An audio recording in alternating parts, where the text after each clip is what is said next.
Hi, I'm Beth Rebay, the director of the Civics Project, or the host of the Civics Project, and the director of Repair, a health and disability justice organization that sponsors the Civics Project. Before we begin today's episode on the Food and Drug Administration, I'd like to share a brief land acknowledgement.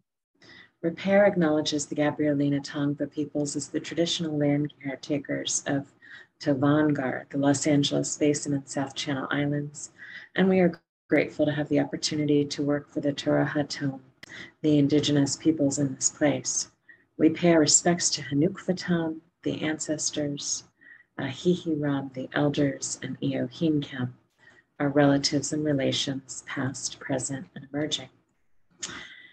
So, thank you for joining us for episode 29 of the Civics Project, focused on the Food and Drug Administration.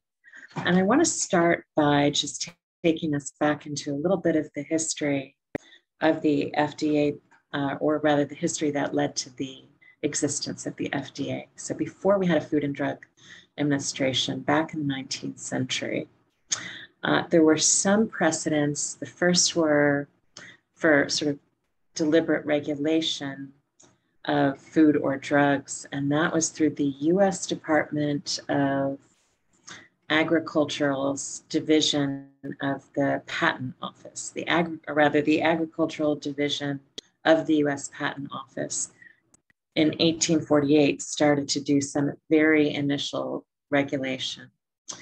But for the most part, almost all food and most drugs were unregulated.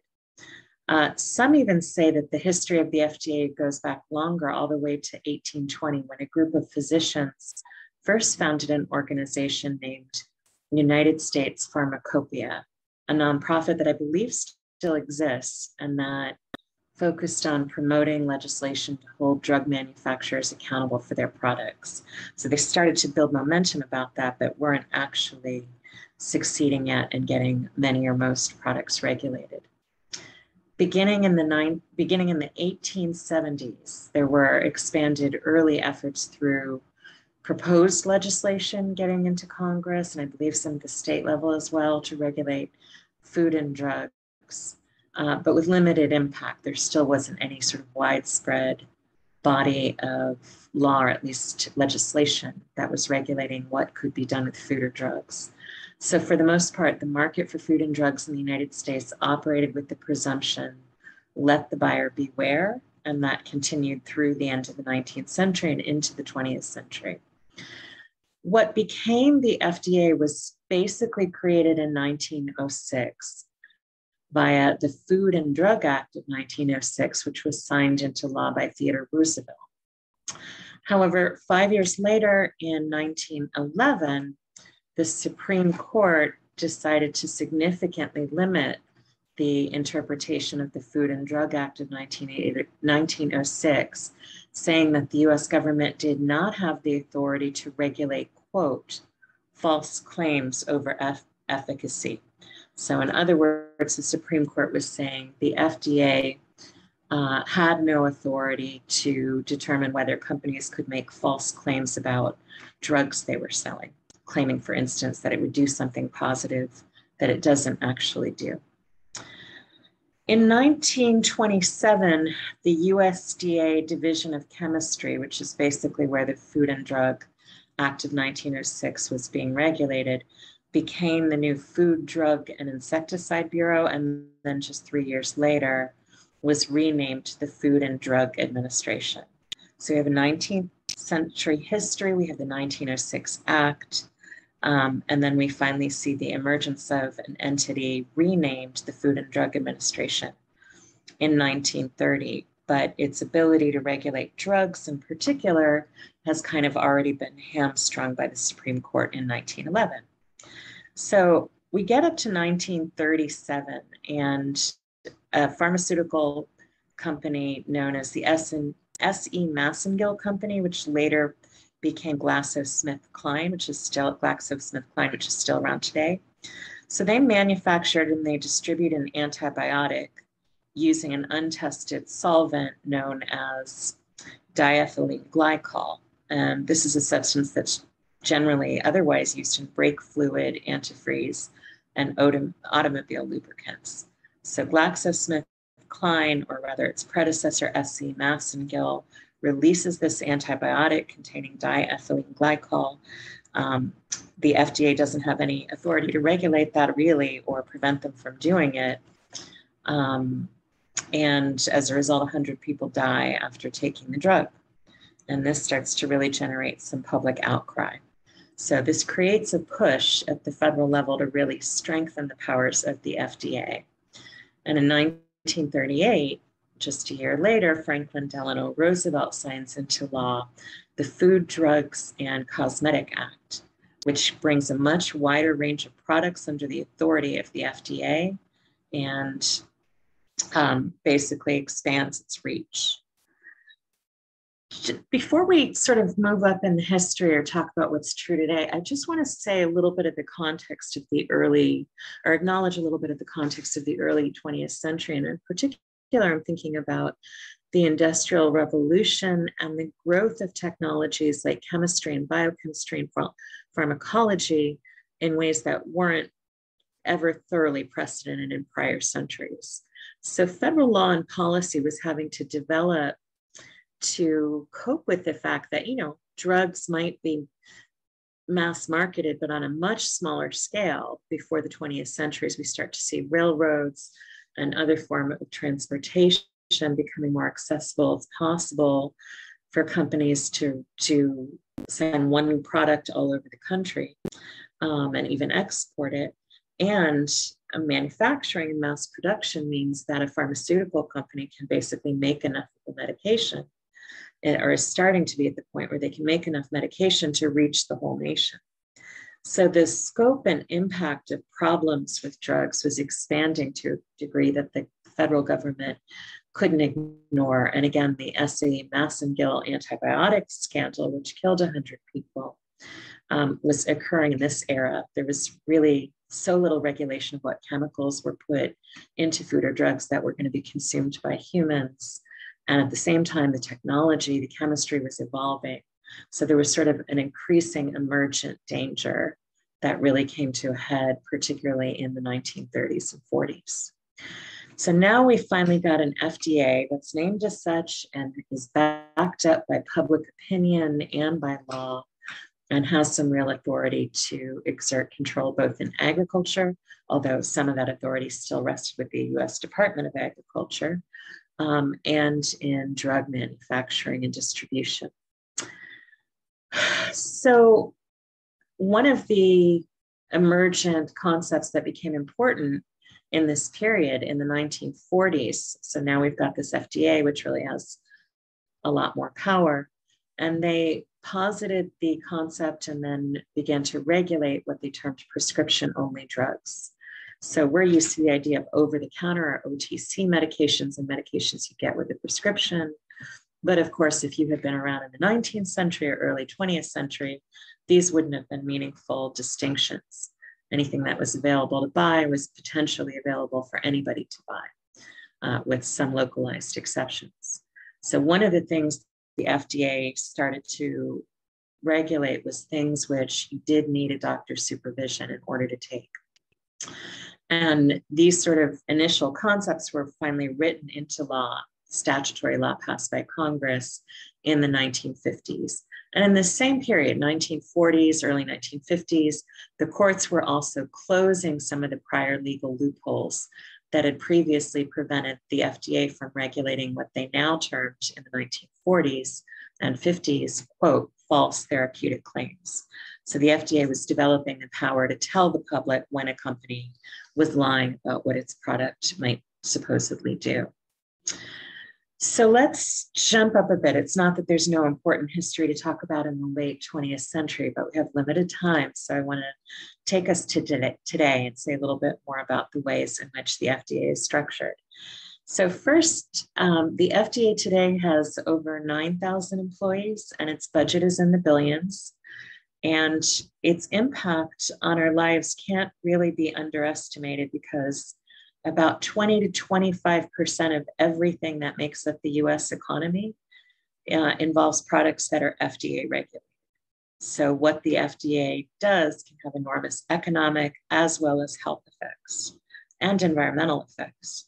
So again, 20 to 25% of our economy has some sort of FDA regulatory process, meaning something Food and Drug Administration is involved in before that product gets to market and after it does in some instances. The head of the FDA today is a person called the Commissioner of Food and Drugs. And it's an important enough post that that person has to be appointed by the president, and something like a lot of our cabinet posts and Supreme Court appointments, they're not as publicized. That commissioner has to be approved by the Senate. So presidential appointment and Senate confirmation puts a person at any given time in the position of Commissioner of Food and Drugs. And once that commissioner is in place, they then report back to the Secretary of Health and Human Services, who reports directly to the president. So one of the things that makes the Food and Drug Administration very political is that because it affects so much of the US economy, it tends to be under tremendous political pressure from economic interests. So when I say economic interests, I mean like a big agriculture, big, sort of factory farms and major, conglomerates in the farming industry. Pharmaceutical companies, right, have a major stake, obviously, in what the FDA does. Medical equipment and device manufacturers, and also cosmetic manufacturers, which have fallen under the influence of the FDA. So we see that lobbyists work very, very hard to influence policy at the FDA and do so both directly and through lobbying of Congress members who then, can influence things about the FDA's budget or the statutory, meaning legislative rules that the FDA operates under.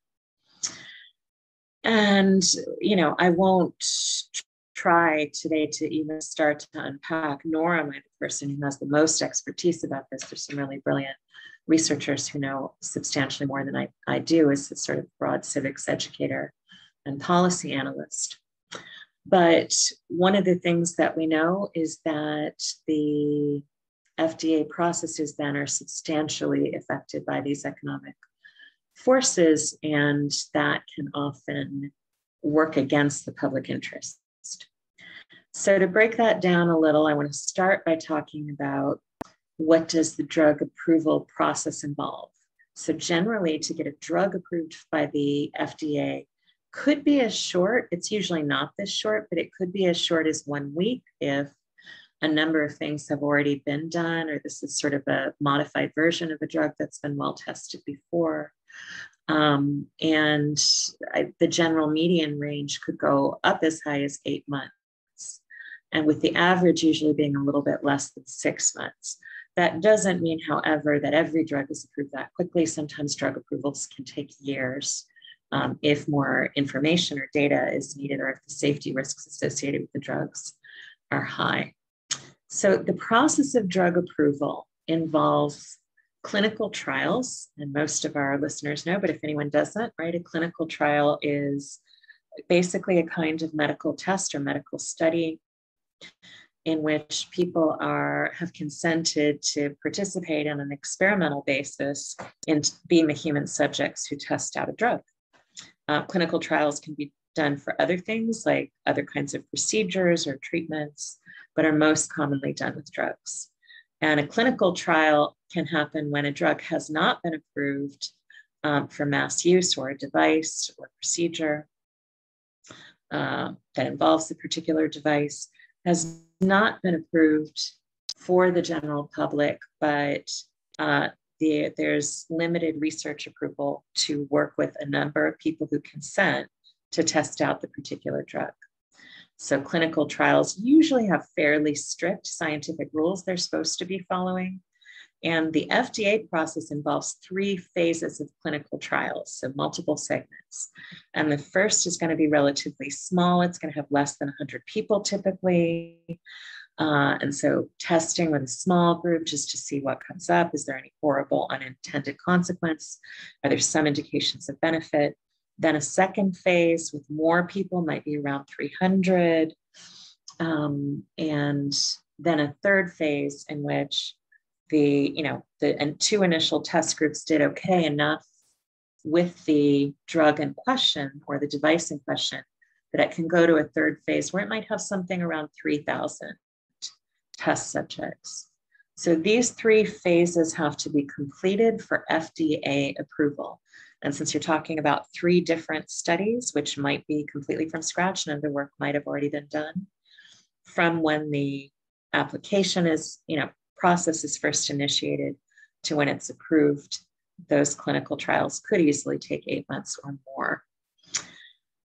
In addition to the drug approval process, the FDA also inspects the label. So it is checking to see, are the claims on this drug label accurate? Are the risks disclosed if they need to be? And it's directly inspecting at least some manufacturing sites. So the FDA will come and see, is the environment in which drugs are being made safe and clean and following all sorts of health regulations? And does the process make sense given what is being produced? So the FDA initially can approve or not approve drugs, also checks the labels, and then further goes on to inspect production. So somewhat rigorous. What does it mean if something is FDA approved? The fact that it went through these three phases of clinical trials, does that mean it's safe? No, not necessarily. Unsafe medications are passed all the time or approved all the time. The basic idea is that you can get FDA approval when you have enough data through these three phases, these three clinical trials, to show that the benefits of the drugs outweigh the risks. That's the standard, right? Doesn't mean there's no risk, doesn't mean there's not significant risks, doesn't mean the drug is actually safe to take. It just means that given what the drug is being used for, the benefit of the taking it in the estimation of the FDA and supported by data from clinical trials says the benefits outweigh the risks. And obviously there's some subjective interpretation that can go into what does the FDA define as a benefit and a risk, right? How significant, how are those things measured? That there are standardized and statistical ways in which those risk versus reward proportions are ultimately calculated. Hope that made sense to folks. Basically, they've got some numbers they're using to try to measure benefits versus risks, but there's still human determinations of what each benefit and each risk is worth, essentially. So the FDA basically is assessing against the severity of the condition being treated and the benefits that can be derived by treating it versus the risks or harms. Does the benefit outweigh the harm?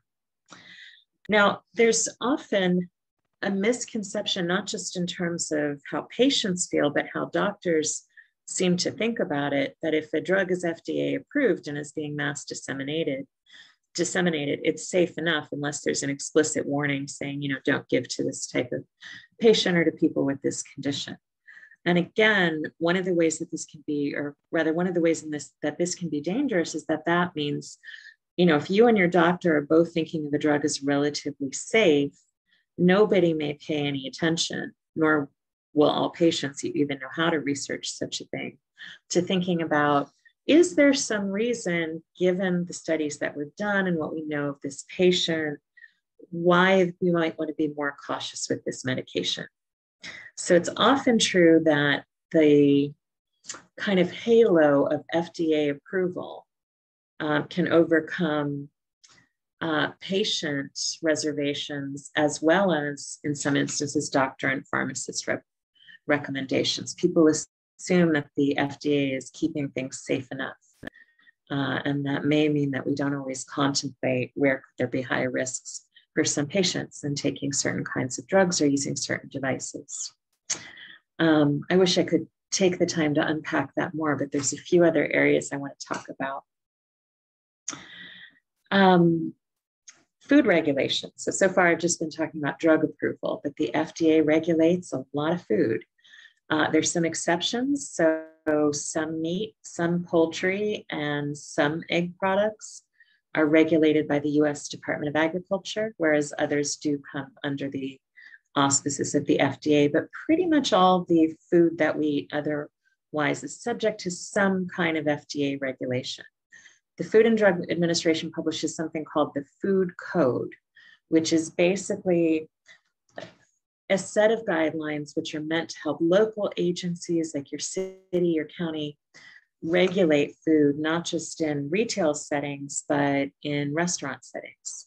So the FDA recommendations are guidelines essentially that local municipalities use.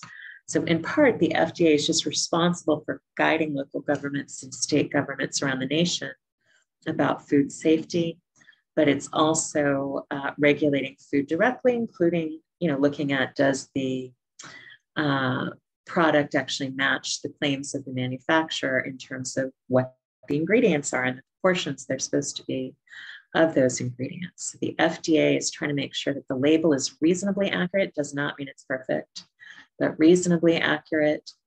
And it's trying to guide local municipalities, and it's got various kinds of regulations in place that manufacturers are expected to comply with and subject to some inspection for. There are also some kinds of optional regulations. So companies that may be motivated to go through voluntary FDA inspections so that they can label their product in a certain way that it was FDA certified or FDA regulator inspected. And this, often describes, for instance, some aspects of supplement manufacturing. So for instance, herbs and some vitamin and mineral supplements, may have partial FDA regulation and may opt for more. The FDA also does regulate food and drugs for animals, but not vaccines for animals, interestingly. Those are regulated by the US Department of Agriculture. And then there's some, what I would think of as gray area products, things which involve chemicals and are coming in contact with bodies, but are not FDA regulated and not regulated by any federal government agency. So an example of this would be cat litter. If you have pets, right, the food and drugs that they take are subject to FDA regulation, but the litter that a cat uses is not. And this has mattered because sometimes cat litter companies use chemicals in cat litter that are meant to, let's say, control odors, but that wind up making pets or even humans whose skin comes in contact with the litter sick. So again, these are sort of gray area examples. Nobody's directly consuming it, right? Cats are thankfully not eating cat litter. And so it's not being regulated as a food or a drug, but so chemicals can slip in other ways. And again, some products are just not regulated by any government agency, while others that may enter our body, let's say, residue from cleaning products, are not regulated by the FDA, but are covered by the Environmental Protection Agency. So a great deal of what your skin and your body and your digestive system are coming into contact is going to be regulated either by the FDA, the USDA, meaning the US Department of Agriculture, or the Environmental Protection Agency, but there are products that slip through all those cracks. When a product is unregulated in that way, unless there's some other particular law that would affect the product, like something about a particular chemical, your only recourse if you were harmed by the product would be a lawsuit, right, to pursue a product liability claim. But this, of course, requires that individual people be ready to sue and go to court. There are a number of things I'd like to also touch base about today, and one is just giving us a sense of the scope. How many drugs have been approved and are still approved today by the FDA? And the number is a bit over 19,000 or approximately 19,000 approved drugs right now. And there are recalls of about 4,500 devices and drugs, but mostly drugs per year.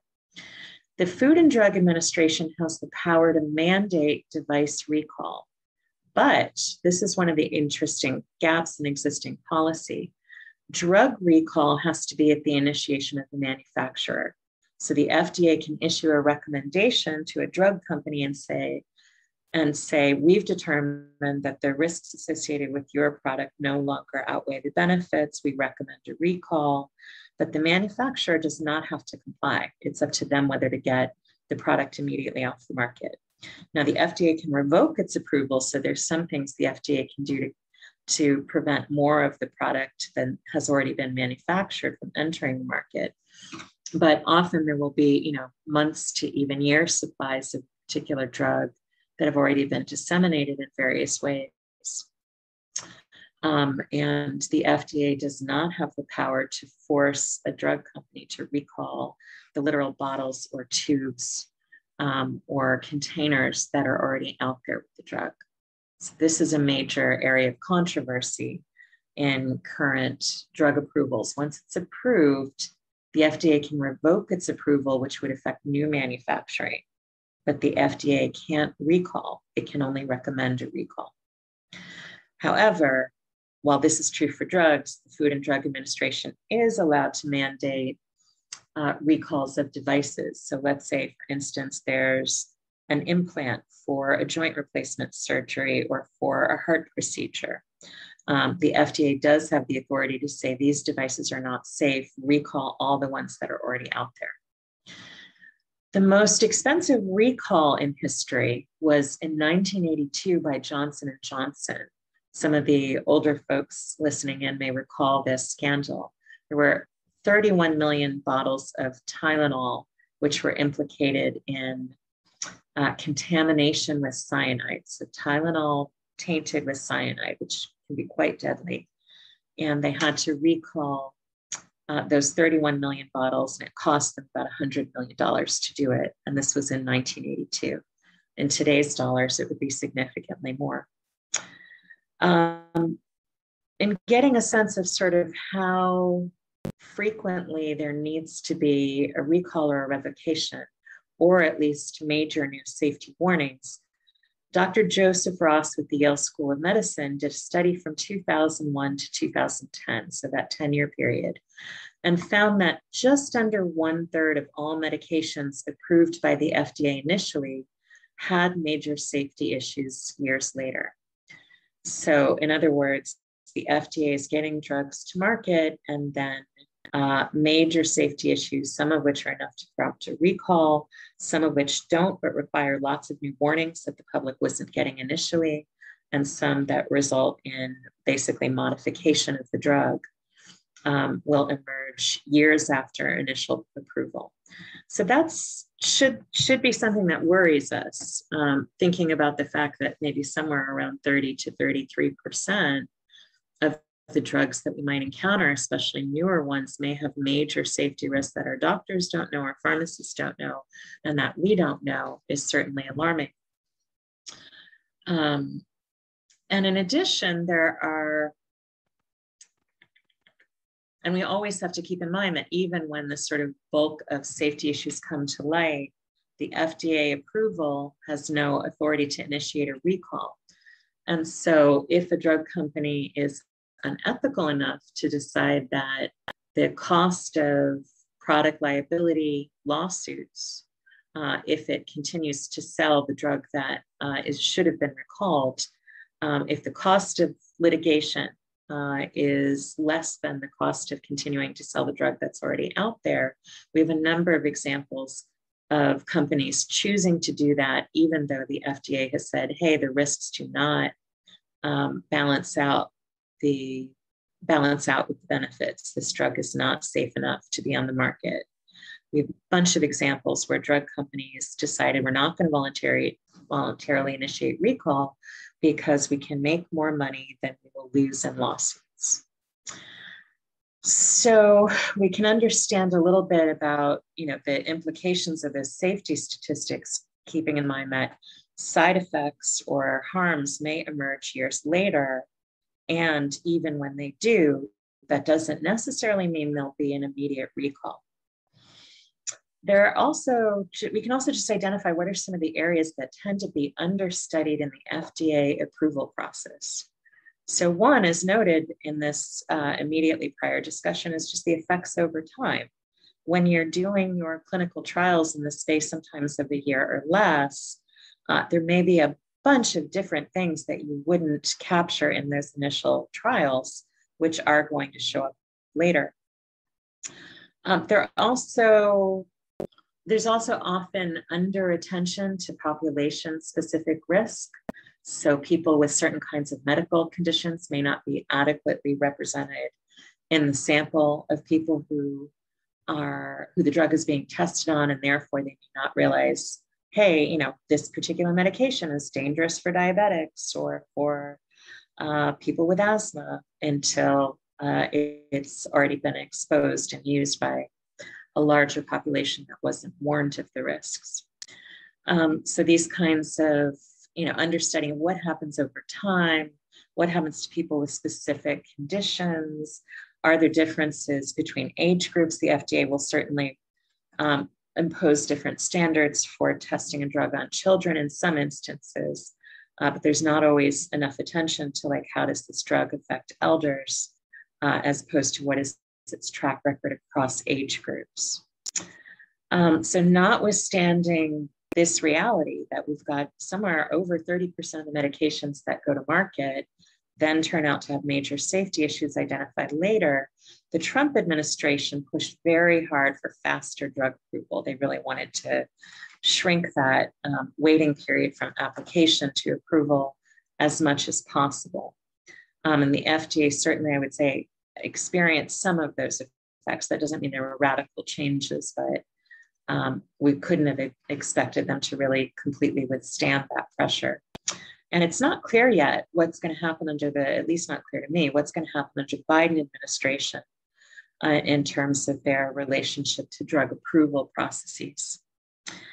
So one of the things we have to think about is, how does this affect our own relationship to taking medications? And when patients or the families or loved ones are trying to do our own cost benefits analysis, one of the things we can factor in is how new is this medication? Because the chances that it has undisclosed or unidentified risks are, of course, higher with newer medication. On the other hand, though, sometimes the latest medication, the cutting edge medication, is exactly what you want. It may resolve risks that were present in older ones. So this is something that, patients and their doctors ideally would be able to weigh carefully, although it's hard, obviously, to make those assessments when most of us just don't have a lot of information. We can also remember that the FDA approval process shouldn't be considered a guarantee of safety ever for any drug. The only thing FDA approval means is the benefits in their estimation outweigh the risks, and that assessment is supported by some science. We know that sometimes the science that backs up FDA approval is unreliable for a few reasons. A common one is that the funding available to run clinical trials is usually coming from companies that are trying to get drugs approved. And so in some instances, all of the evidence that's given to the FDA may have been influenced by bias because the researchers are getting paid by the people who want the drug to be declared safe.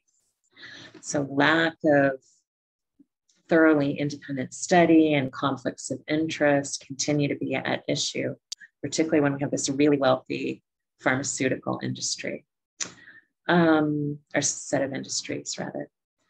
We also see that there's not enough attention in the approval process to interactions between drugs in some cases, very little assessment of whether drugs and herbs may have harmful interactions or drugs and other kinds of vitamin supplements. So often that information will emerge over time, but usually because people are having drug interactions or drug herb interactions or drug supplement interactions and reporting them to the FDA. And when there's enough of them, then it starts to get attention. So we should understand that, particularly with newer medications and substances, often we are the fourth phase, the fourth population on which this drug or substance or device is being tested, particularly if it's a newer substance or medication. So I'm sure a lot of you are thinking, what about the COVID-19 vaccine? right? All of this certainly doesn't make us feel great about the current state of the Food and Drug Administration, though I would say that we should feel a lot better about its existence than the straits we might have been in if we were still in the 19th century. Oh, and one of our Zoom attendees is reminding us of another helpful thing, that we understudied the interactions between drugs and chemical ingredients in food. And that's an important acknowledgement too. Thank you for that. So returning to the question of the COVID-19 vaccine, I first want to preface this by saying that I got the vaccine as quickly as I was able to get an appointment, and I'm really glad that I did. And I certainly promote vaccination to anyone who's open to it. I want to acknowledge the fears of folks who are saying that we don't know if this vaccine is safe. And when I step back and think about the sort of breadth of things we know about the FDA approval process, I would say that that is true, right? I've spent a good half hour now saying to everybody that just because a drug is FDA approved doesn't mean it's safe. And most of us took the vaccine when it wasn't FDA approved, when it had just gotten this emergency authorization, which is, granted for very extraordinary circumstances like a global pandemic. So the vaccines for COVID, Pfizer, Moderna, Johnson & Johnson, didn't have the time to go through all the phases of clinical approval before required for FDA approval, and they were allowed to go to market really quickly. So I want to say that I completely respect and share at least some of the fear that folks have about, like, this is brand new. There hasn't been time to see what it'll do to people over time or to detect all the risks that there might be.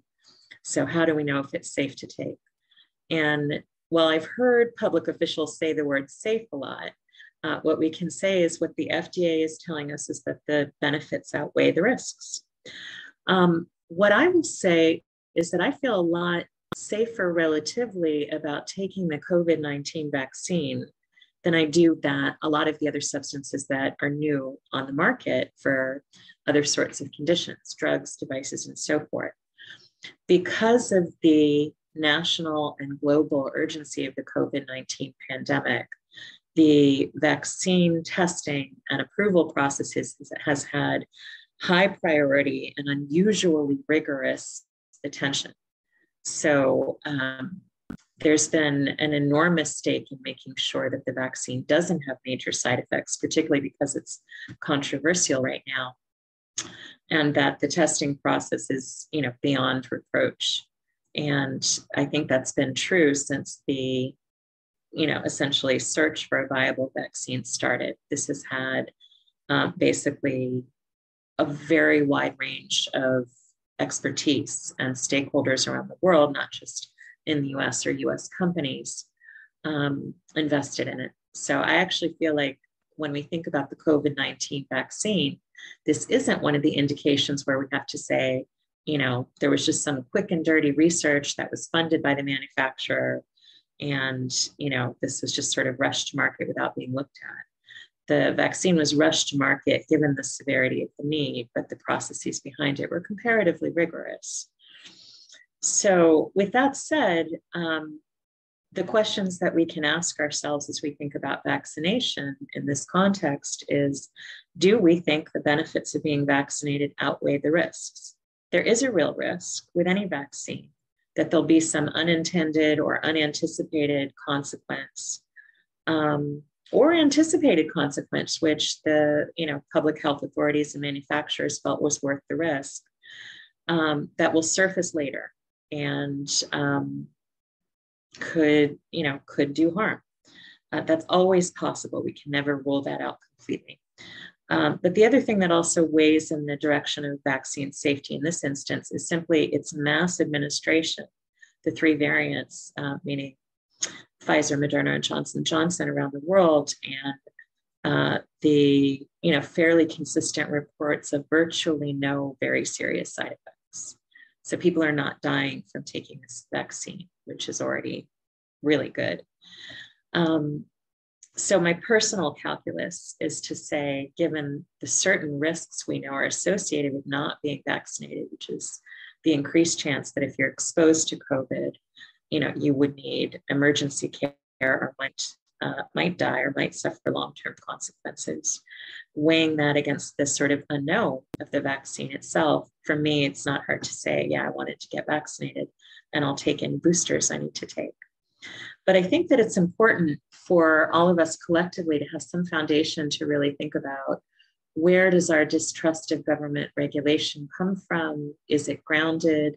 And knowing more of the basics of what is the FDA, what's been its history in politics, I think is an important step in being able to actually make choices for yourself or have meaningful conversations with others who want your guidance.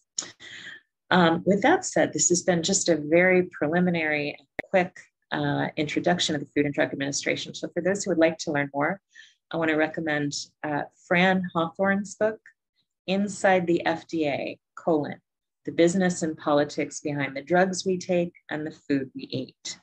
So Fran Hawthorne, Inside the FDA, is my suggestion of the week for those who would like more learning. I want to invite everybody back next week to join us for our 30th episode on due process, which I think is extremely important on a lot of fronts, so due process of law.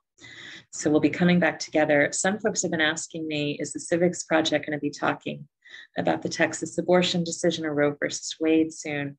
We're working on it for this fall. Just want to make sure we find just the right guests to come and talk about it with us. So stay tuned for that. And again, please join us next Sunday for our episode on due process. For those joining us today, in Zoom, you'll get a message afterwards with the link to our events registration page. You probably already have it. And for those listening to the podcast episode, you can find links for our events registration in the podcast description. Thanks so much, everybody, for tuning in today.